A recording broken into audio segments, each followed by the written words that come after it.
Olá, o podcast Na Íntegra hoje traz aqui a professora da Universidade Federal, zootecnista e que é atualmente a vice-reitora, foi eleita reitora da universidade, vai tomar posse no final desse mês. A gente convidou a Camila Ítavo. Queria agradecer sua presença aqui no podcast para a gente falar um pouco sobre os desafios que você vai assumir, né? Eu quero agradecer o convite do Campo Grande News, de estar aqui é uma honra no podcast Na Íntegra. É um prazer estar com você, Maristela, e com todos os nossos ouvintes, telespectadores que nos acompanham. Um prazer. Eu queria começar falando com você sobre que universo vai estar sob seus cuidados a partir do final desse mês, que tanto de gente vai estar sob as suas ações, né? Professores, alunos, funcionários. A nossa Universidade Federal ela é uma pérola, né, para o estado de Mato Grosso do Sul e para o Brasil. Ela é gigante.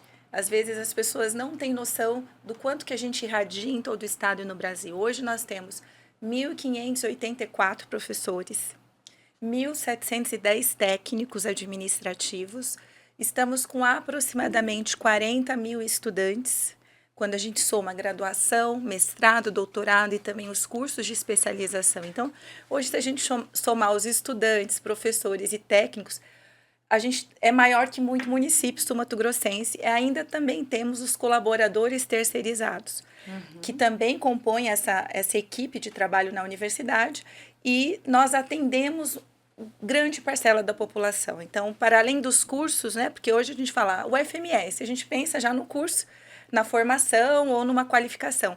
A gente tem muitas ações de extensão, de pesquisa voltadas, então, à sociedade, ao cidadão. Então, a gente tem farmácia escola, nós temos clínica escola, hospital veterinário, temos o mercado escola que foi inaugurado recentemente. Então, assim, nós temos muitas unidades que prestam serviço diretamente à sociedade. A nossa biblioteca, por exemplo, muitas pessoas utilizam a nossa biblioteca, ela é aberta a toda a população. Então, tem pessoas que às vezes não têm condição de estudar em sua casa, ou não têm acesso aos livros, é livre acesso para todo cidadão e cidadã, toda a nossa rede de bibliotecas. Nós temos 10 em todo o estado. Você começou na universidade como professora, está há muitos anos, e o que foi o ponto de virada que te fez ter interesse de participar de cargos administrativos, né, de entrar na área da gestão da instituição? Eu sempre fui, eu falo assim, desde a graduação, acho que quando a gente olha desde a infância, né, mas na minha graduação eu me formei na Universidade Federal de Viçosa. Hoje a gente ouve falar sobre empresa júnior, né? Mas naquela época, eu estudei lá de 1997 a 2001, eu era da empresa júnior, do meu curso de zootecnia, atuando como diretora de marketing, depois presidente. Eu acho que isso é um pouco da vocação. Mas eu falo que eu me tornei professora, eu sou egressa da universidade, Maricela, eu fiz mestrado na UFMS. Então, eu tenho uma gratidão imensa, porque por ter estudado na UFMS, eu tive a oportunidade de ter meu primeiro emprego. A minha orientadora, na época, ela tinha conexão com o mercado de trabalho, me apresentou e eu tive aí minha primeira oportunidade, eu falo, para cuidar da minha família, dos meus filhos. Então, assim, me trouxe dignidade e principalmente satisfação com a minha profissão e por ter estudado lá. E aí eu me tornei professora, eu falo que por opção, porque eu poderia ter continuado na iniciativa privada, eu tinha uma carreira consolidada, eu poderia estar no Ministério da Agricultura, que eu também trabalhei lá, mas eu decidi ser professora. Bem, cheguei na UFMS como professora em 2008 e comecei a trabalhar com os estudantes. Eu atuo no ensino, na pesquisa e na extensão, então até hoje eu oriento no mestrado e doutorado, então minha parte acadêmica continua. Qual é a sua, desculpa te interromper, mas para não fugir desse ponto, qual é a sua área? Você trabalha com animais, né? Sim. Zootecnia, é o quê? Ração, é doenças? Eu trabalho na parte de controle de qualidade na indústria de alimentação animal, que é o que eu trabalhei na área de desenvolvimento de produtos em fábricas de ração e que eu trabalhei no Ministério da Agricultura. E na área, quando eu falo de uma espécie animal, eu me dedico à produção de ovinos. Então, eu tenho os meus estudantes, né, inclusive de iniciação científica, da graduação, de extensão, de mestrado e doutorado. Até hoje eu oriento. E aí a gente toca coletivamente um setor, que é o setor de ovinocultura, que fica na Fazenda Escola em Terenos, em que a gente desenvolve todas as pesquisas. Eu chego na universidade em 2008 e atuo nisso. E a gente foi montar o setor de ovinocultura, sempre junto com os alunos. Depois eu tive uma aprovação de um programa muito rico, muito bonito do Ministério da Educação, que chama Programa de Educação Tutorial. Em que eu tive a oportunidade de estar junto. Eu acompanhava um grupo de 18 estudantes, então a gente fazia uma formação, além da formação técnica, formação humana, e trabalhei com esses estudantes.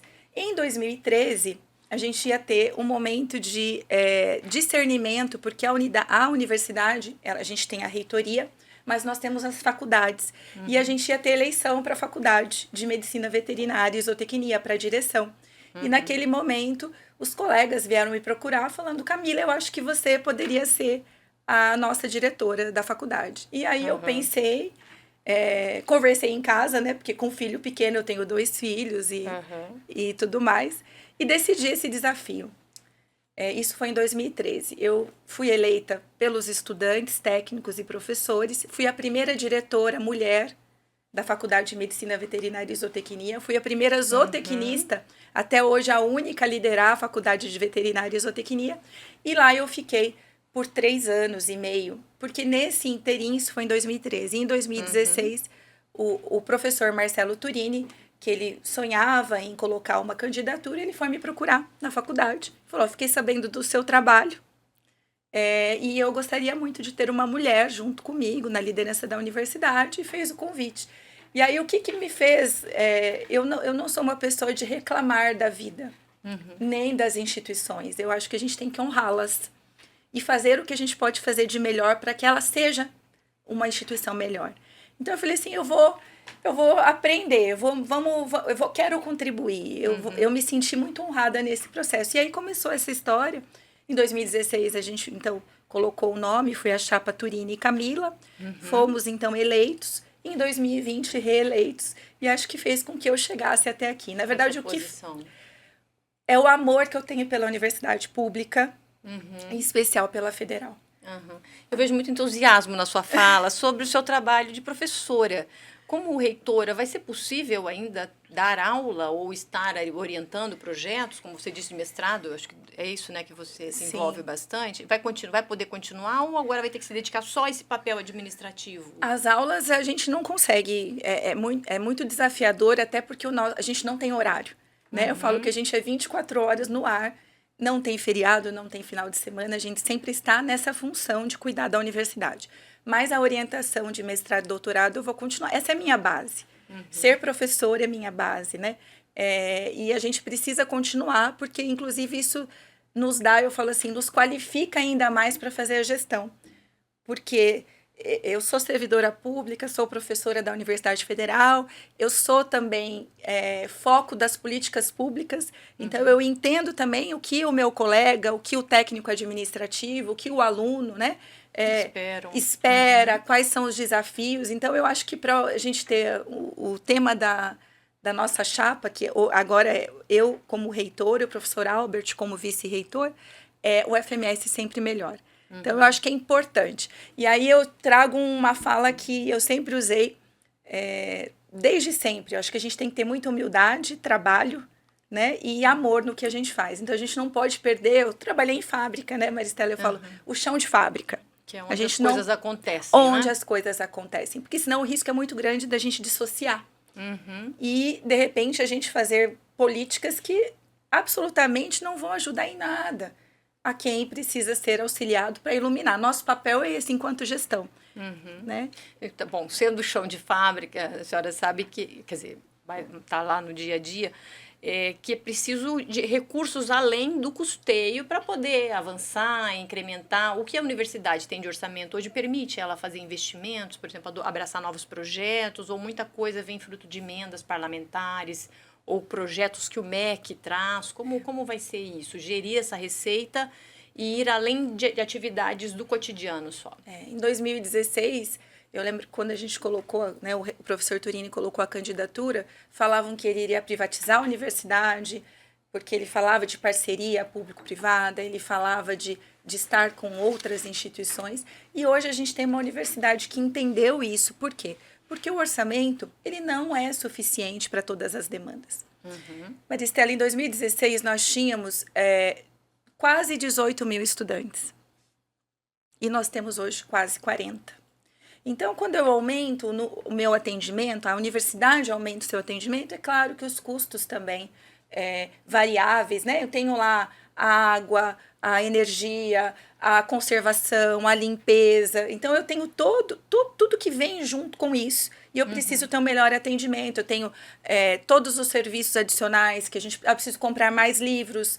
Eu tenho lá, a gente tem a biblioteca virtual. A gente tem Minha Biblioteca, Pearson, repositório institucional. Então, tem que ter mais acessos. Então, isso tudo faz com que a gente amplie os gastos. Mas o que a gente conseguiu fazer, e esse é o caminho, e aí é preciso que a população saiba. O nosso orçamento, ele é insuficiente. Às vezes a gente olha nas mídias e fala, o FMS tem o orçamento é de mais de R$1 bilhão. É muito dinheiro, realmente. Só que quase 90% desse recurso, Maristela, ele é para a folha de pagamento. Então, todos nós que trabalhamos lá, todos os nossos colegas que já trabalharam, os aposentados estão lá e também os pensionistas. Sobra, então, uma fatia pequena. Mas com gestão e governança, às vezes as pessoas ficam assim, mas como é que... eu lembro quando eu me mudei para Mato Grosso do Sul, que as pessoas falavam assim, não estudem na UFMS, não vão para a UFMS, lá é um local muito perigoso, lá está abandonado. A gente tinha essa fala. Eu quero convidar as pessoas para conhecerem a UFMS que nós temos, que essa é a verdadeira UFMS. Ela está lindíssima, bem cuidada, tem sido melhorado o parque tecnológico, mas é claro que existe todo um caminho para melhorar ainda mais. Como que nós vamos fazer isso? E como a gente vem fazendo? O que a gente tem de orçamento? Otimizar a gestão e governança. Esse é um ponto principal. Quero aqui, em público, agradecer a importância da bancada federal com as emendas parlamentares. Então, a gente, assim, se a gente não tivesse o apoio da bancada federal, nós não faríamos projetos, principalmente projetos estruturantes, porque é o dinheiro que a gente fala que tem um nomezinho que é investimento, porque a gente tem pouco disponibilizado hoje no orçamento. Então, nós estamos agora, e a gente espera entregar em breve, está em construção, o novo Autocine. Nós vamos entregar para a comunidade o Autocine renovado, o cinema, ele continua o cinema com carros, né, que é o drive-in, mas é um espaço de cultura, gastronomia, economia criativa, arte, conectado. Entregamos, foi no dia 30 de setembro, o Mercado Escola, que também teve apoio de emenda parlamentar, o único mercado dentro de universidades públicas no país vocacionado para a agricultura familiar. Então, a gente tem, como se fosse um parque tecnológico da agricultura familiar, da agricultura orgânica, em que a gente vai ter, para além da comercialização, mas uma qualificação dessa comercialização. Aí vem os estudantes de comunicação e trabalham a parte do plano de comunicação do produto, vem o pessoal de alimentos e nutrição para fazer a rotulagem, vem a engenharia de alimentos para fazer o processamento, vem o pessoal de gestão para falar como que se faz uma contabilidade. Quer dizer, é empoderar as pessoas nesse processo tão rico de produzir bem e, ao mesmo tempo, fazer com que a gente tenha esse efeito positivo na formação dos estudantes. Então, emenda parlamentar, orçamento, parcerias público-privadas. Nós temos hoje várias empresas investindo na universidade. Não é doação, é investimento, porque a empresa que investe em ciência e tecnologia, ela tem uma vantagem competitiva muito grande. Então, nós temos empresas que são parceiras da universidade, que colocam recurso em projetos estratégicos. Nós, enquanto universidade, o grupo de pesquisadores, grupo de extensionistas, a gente faz entregas dentro de um projeto e a gente consegue equipar os laboratórios, a gente consegue mais bolsas para os nossos estudantes e a gente tem esse efeito positivo na formação. A educação pública, ela é uma realidade e ela é diferenciada das demais. Não é tão voltada para produzir rápido gente para o mercado, né? Ele tem um foco talvez mais reflexivo, um espaço maior para pesquisa, poderia dizer isso? Sim, porque a nossa formação, eu falo assim, a gente tem um itinerário de cada curso, que a gente chama de projeto pedagógico. Lá está dizendo, eu vou fazer tais disciplinas, a carga horária é essa, eu tenho que cumprir todos esses requisitos. Mas somente na universidade pública, e aí eu falando na Universidade Federal, que além das aulas eu tenho um projeto de pesquisa para participar, eu tenho coletivos, eu tenho arte e cultura, eu tenho acesso, e aí a gente fala que para além da formação técnica, a gente tem uma formação cidadã, humana, né, que valoriza a sustentabilidade, que valoriza os direitos humanos. É um cidadão e uma cidadã que forma diferente, porque a gente sabe que muda a vida deles, né, a vida de cada pessoa, como mudou a nossa, né? Claro. E depois ele vai impactar, ela vai impactar positivamente onde for atuar. Então, é uma formação, eu falo assim, ampla, que globaliza, baseada no respeito, é uma formação cidadã. Então, não é o que é normalmente que a gente tem nos outros tipos de formação. Então, a universidade pública, ela é realmente ímpar e é um processo lindíssimo de emancipação e de formação de pessoas. Eu queria perguntar de projetos que a senhora falou que transbordam o universo do estudante, né? A senhora falou desse mercado-escola. Ele vai ser um espaço, por exemplo, para a agricultura familiar vender seus produtos ou para pessoas que têm produções próprias venderem seus produtos, receberem conhecimento? Como é isso? Artesanato também? Como é? Sim. A gente agora está elaborando um edital e a gente tem, assim, muitos parceiros, né? Falo que a gente tem o governo do estado, a gente tem prefeitura, a gente tem as federações, o SEBRAE, temos os movimentos sociais. Então, a gente está organizando todo eu falo assim, esses talentos e a gente vai ter espaço para todas as pessoas para realizarem isso. Hoje, por exemplo, a gente quer trabalhar com orgânico, a gente quer trabalhar com produtos que tenham sido produzidos em áreas dos povos originários e povos tradicionais, comunidades tradicionais. A gente vai trabalhar com economia criativa, tem as punks, né, que são os produtos não convencionais, alimentícios, as plantas alimentícias não convencionais. A gente tem uma equipe na universidade, chama-se Embrapi. É a Empresa Brasileira de Pesquisa e Inovação. A nossa Embrapi, ela é aprovada pelo governo federal e a nossa Embrapi é vocacionada para a bioeconomia. Então, hoje, por exemplo, eu tenho lá um produtor, ele tem um desafio que ele trabalha, por exemplo, com a polpa, estou dando um exemplo, polpa de bocaiúva, ele quer que tenha mais tempo de prateleira ou quer fazer uma aplicação da polpa de bocaiúva em produtos alimentícios. O governo federal ele investe 1/3 do orçamento global. O empresário, o agricultor, o empreendedor, 1/3 e a universidade entra com a contrapartida dos seus laboratórios.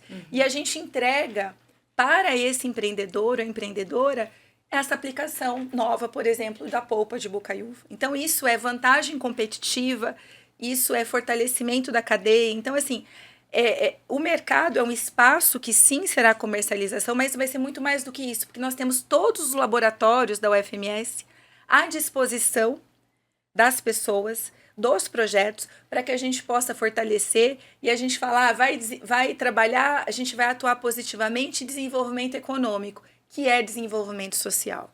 Vocês entregaram isso essa semana, né? Mas em questão de semanas, é possível que já esteja produzindo relações com essas pessoas? Sim. E já esteja em andamento? A relação ela já existe. A questão da comercialização, que a gente agora vai fazer essa seleção, nasceu, o mercado escola, eu quero aqui falar, nasce de uma técnica que já se aposentou na universidade, que é a Miriam, quero citar o nome dela aqui, que ela fazia esse trabalho muito forte de extensão junto à agricultura familiar, os pequenos produtores.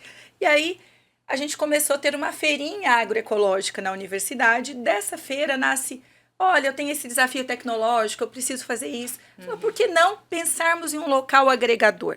Então, na verdade, esses produtores nunca saíram da universidade, mas agora eles terão esse espaço, um local muito mais adequado. Eu depois convido que vocês possam conhecer e poder divulgar. A gente conta com vocês nessa divulgação para que a gente tenha mais pessoas se apropriando desse processo.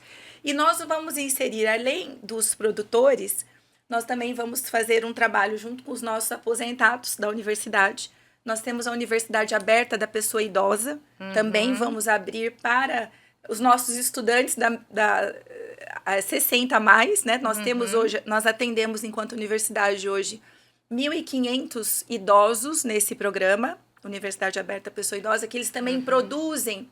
Vamos conseguir dar visibilidade a toda a produção cultural, artística dos próprios estudantes da UFMS. Nós temos artes visuais, nós temos o audiovisual, então a música. Então a gente também quer fazer aquele espaço um local de efervescência cultural, mas uma proposta científica e, além da qualificação, um local que a gente reúna aí.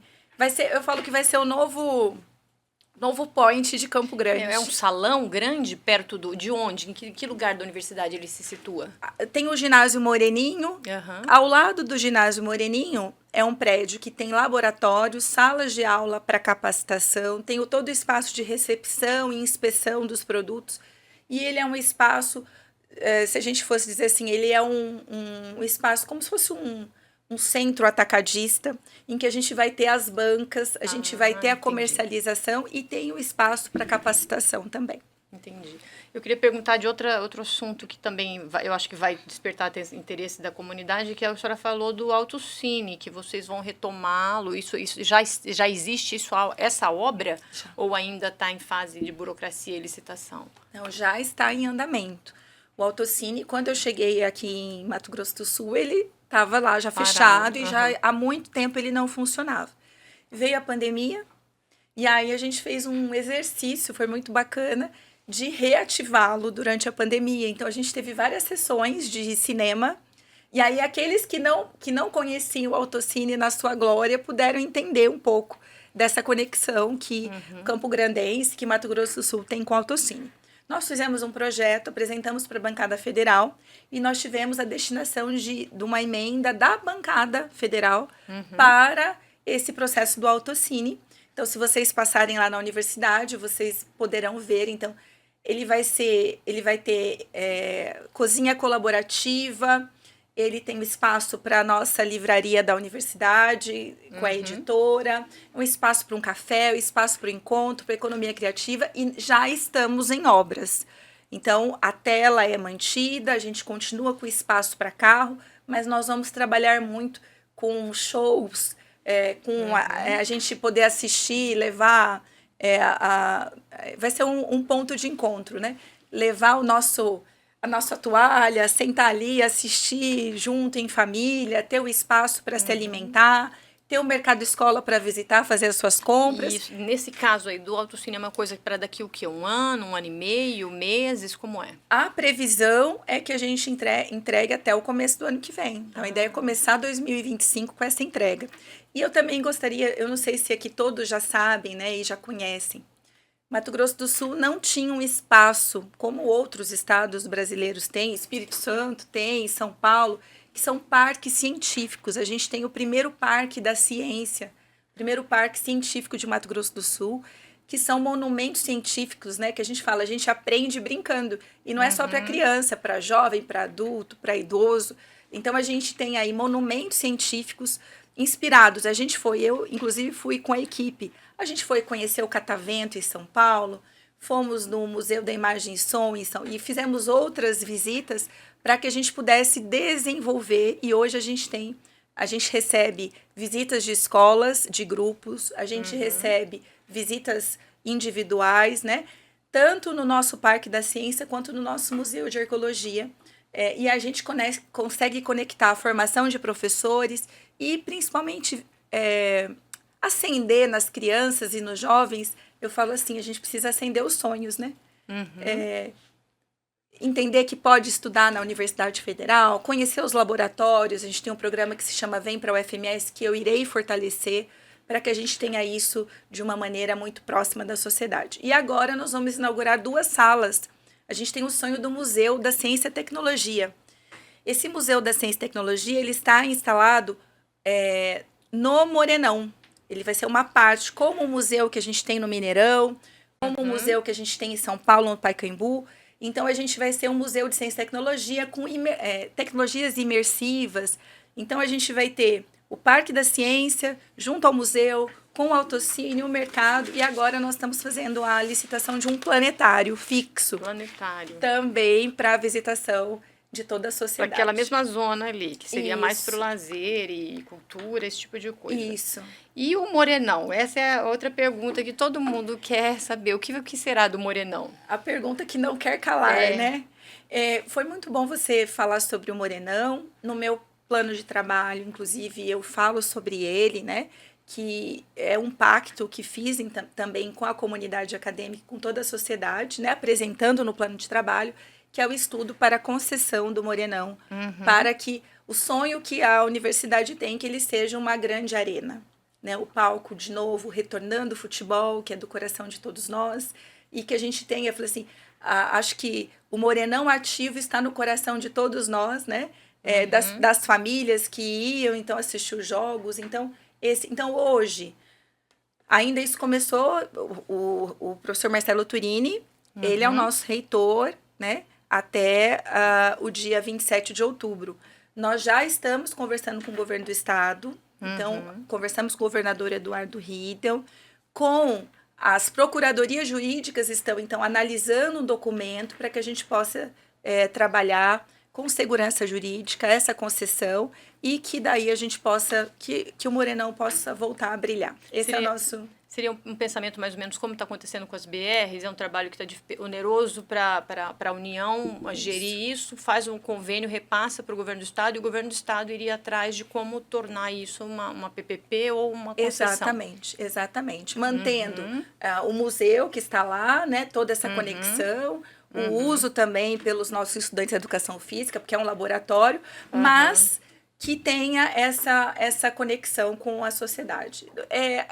E aí tem um pouco que eu falei com que as pessoas às vezes falavam lá atrás.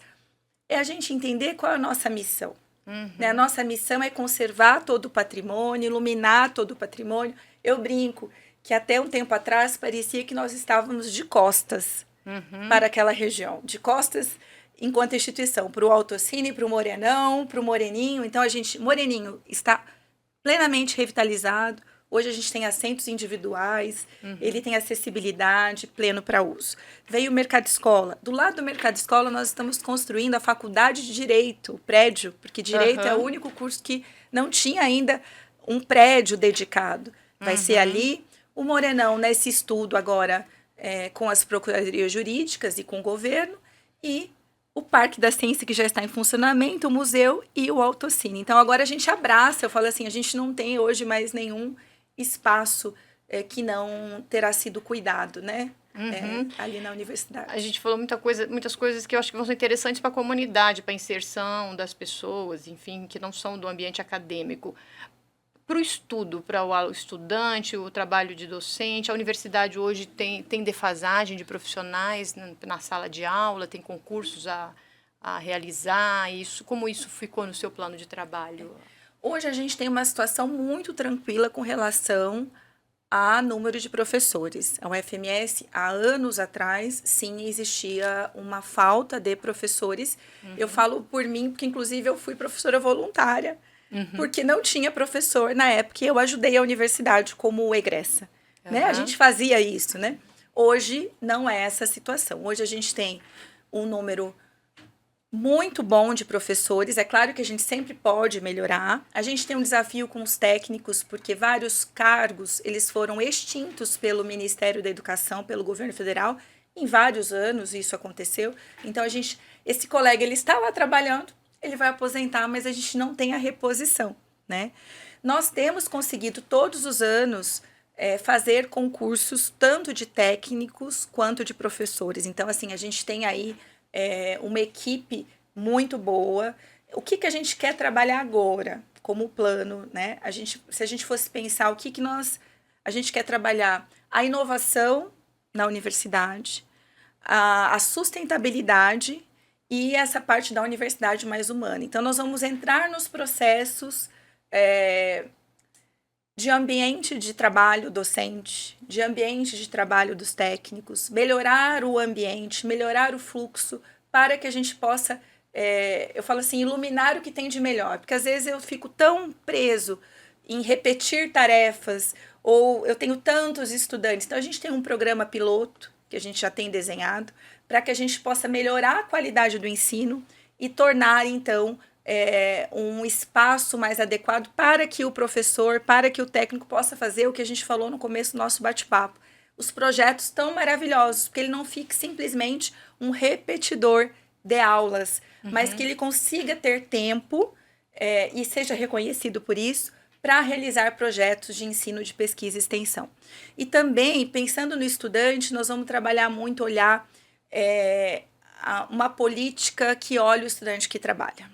Tem muitos que são pessoas que têm dificuldade, às vezes, até de bancar a própria moradia e alimentação. Então, isso são demandas que, às vezes, as pessoas chegam da dificuldade de ter o auxílio moradia. Não existe mais uma moradia acadêmica, né? E, às vezes, o próprio preço do RU, do restaurante universitário, não sei se hoje ele é razoável, como é isso? Então, assim, o que nós vamos trabalhar? Uma ênfase muito forte para o estudante que trabalha. Porque, muitas vezes, esse estudante... é aquilo que a gente falou, ele não consegue aproveitar a maior riqueza que a universidade tem, que são os projetos. Ele corre o dia todo. Ele chega atrasado, porque ele está trabalhando, ele vem de ônibus. Às vezes, nos campos, a gente tem estudantes que vêm de outros municípios, aqui em Campo Grande também. Ele chega para a aula, ele termina a aula, ele volta para casa e ele chega de madrugada e ele já tem que trabalhar no outro dia. Então, nós vamos trabalhar nos projetos pedagógicos e olhar com muito cuidado e atenção. Porque muitas vezes, eu falo assim, a gente fala de universidade pública, de educação pública. Muitas vezes eu estou tirando o direito da pessoa que mais precisa da educação pública, porque eu não forneço meios para que ele possa acompanhar o ensino na universidade. E acaba que a gente pode acabar por elitizar, né? Então, aí você pode perguntar assim, mas Camila, como que tinha 18 mil e hoje tem 40? Uma das mudanças que nós fizemos foi mudar o turno de alguns cursos, para fazer com que aquela pessoa que trabalhe, ela não precisava ficar o dia todo na universidade, ela podia trabalhar e estudar. Esse é um ponto. Então, e o eixo de cuidado, nós também vamos trabalhar muito fortemente, sempre melhorando. Então, assim, hoje a gente tem um Programa Nacional de Assistência Estudantil, que é um recurso que vem para a gente poder cuidar dos estudantes em vulnerabilidade econômica. O governo, o presidente Lula sancionou essa lei, e essa lei agora vai atender estudantes que têm até um salário mínimo per capita de renda. Esse estudante, ele já é atendido na universidade de qual maneira? A gente tem vários auxílios. A gente tem auxílio permanência, a gente tem auxílio moradia, a gente tem auxílio creche e a gente tem auxílio alimentação para os campos que não têm restaurante universitário. Para os campos que tem restaurante universitário, a gente tem 4 restaurantes. Nós tínhamos somente 2 em Campo Grande e 3 Lagoas. A gente ampliou esses 2 e nós conseguimos implementar em Aquidauana e Corumbá. Nesses 4, a gente faz uma licitação de uma empresa que vai fornecer alimentação. Então, essa licitação, ela é um preço, vai para uma licitação e a empresa é vencedora que faz o fornecimento. Então, se a empresa vencedora, por exemplo, ganha esse pregão por R$14, o nosso estudante ele paga somente R$3. Então, ele tem... toda vez que eu estou nos campos ou aqui, eu almoço no restaurante universitário. Ele se serve à vontade na salada, no arroz, no feijão, na guarnição. Somente a proteína que eles, então, tem a pessoa que nos serve. E depois ainda tem uma sobremesa, que normalmente é uma fruta.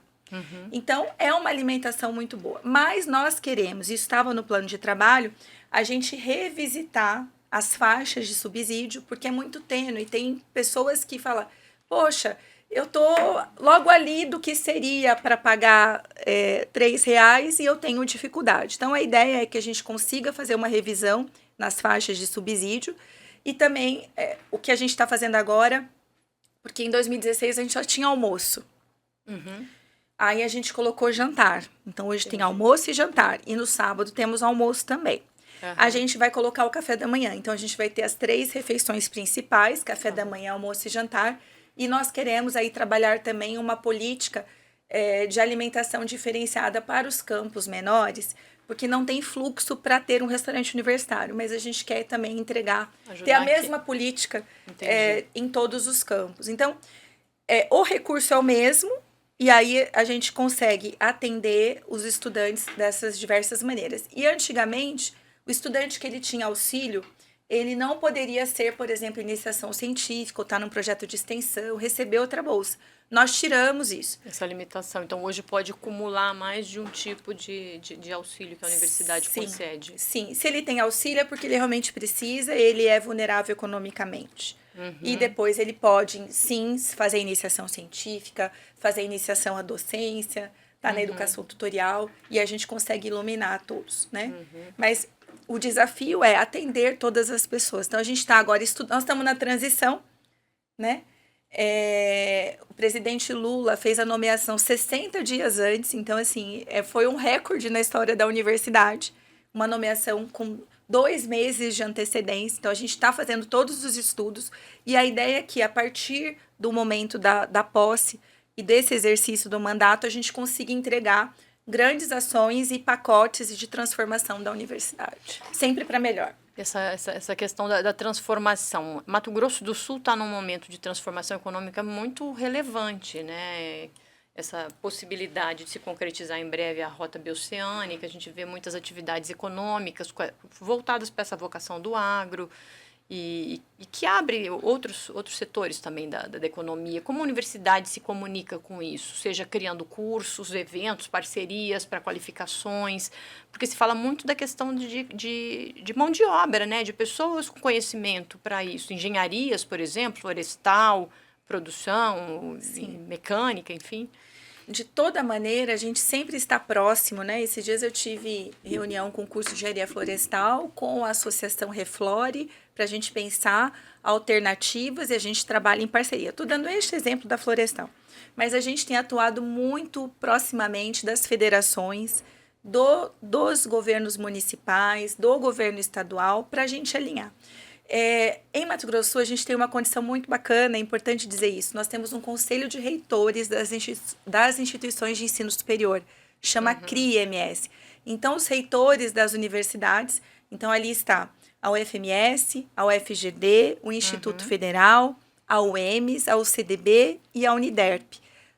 Os reitores se reúnem, inclusive pactuam em conjunto para que a gente possa atender da melhor forma possível o desenvolvimento do estado e da região. E aí, assim, para nós tem ficado cada vez mais claro, quando você falou da rota, né? Então, a gente já tem pesquisadores das instituições e aí da UFMS trabalhando todos os impactos, entregando projetos, porque a gente não tem só impacto econômico ou impacto social, humano relevante, mas aí você né? tem um social humano extremamente relevante. A gente tem que pensar as políticas públicas, a questão do trânsito de pessoas, aí falando lá da faculdade de veterinária e zootecnia, o trânsito de animais, a produção vegetal, quer dizer, é tanta coisa que a gente tem que ter esse olhar integrado, a gente tem trabalhado nisso, e cada vez está ficando mais claro algo com a rota. Nós temos uma potencialidade imensa, para além desse desenvolvimento econômico-social, que a gente seja esse grande polo de formação de pessoas para esse processo de desenvolvimento. Eu falo que a gente pode ser um grande hub de inovação, de tecnologia, incluída aqui as tecnologias sociais, mas também esse hub de formação. Eu vejo assim, hoje a gente colocou, só para ter uma ideia, 70 vagas para estrangeiro num programa porque a gente quer internacionalizar a universidade. Não aquela internacionalização, Maricela, eu vou pagar a passagem para você passar um tempo lá. Isso é muito importante e a gente tem isso. Isso é muito válido. Mas eu digo de transformar a universidade em um ambiente internacional, onde a gente convive com várias culturas, onde a gente aprende de várias línguas, onde a gente se capacita para estar pronto para o que der e vier e o que o mercado de trabalho precisa. A gente colocou esse número de vagas. A gente teve 850 pessoas inscritas. 850 se interessarem em vir para cá? Para cá, para estudar. Então, assim, essa coisa do ambiente, eu falo assim, é o FMS global. É global, é humana, é acolhedora, técnica, em prol do desenvolvimento social. Então, é o olhar que a gente tem da Universidade Federal.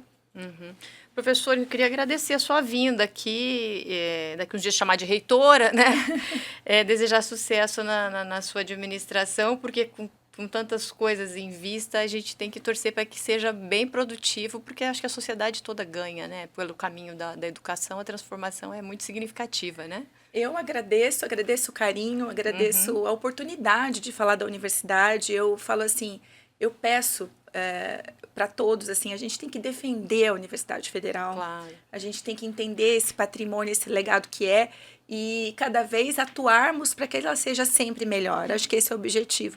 Então, assim, eu falo, aqui estou falando do que a gente planeja, mas muitos trabalharam antes de nós, muitos se dedicaram, e a gente tem que honrar toda essa história. Então, para mim é uma honra, né? Sou fruto da universidade pública, sou grata à Universidade Federal e espero, com muita humildade, trabalho e digo assim, amor pela UFMS, poder entregar uma UFMS melhor do que a gente pega agora. E aí eu conto, eu falo assim, quero aqui aproveitar, conto com a ajuda dos estudantes, técnicos, professores e da sociedade. A universidade é de todos nós, ela é paga pelo recurso de todos nós, pelo imposto de cada um de nós, e a gente quer cada vez mais estar mais próximo da sociedade. Então, defendam a nossa amada UFMS. E o poder público, ele tem um poder de indução a boas práticas muito grande, né? Assim, seja nas questões culturais, na própria valorização do que é público, né? Então, não dá para desperdiçar esse espaço, né? De induzir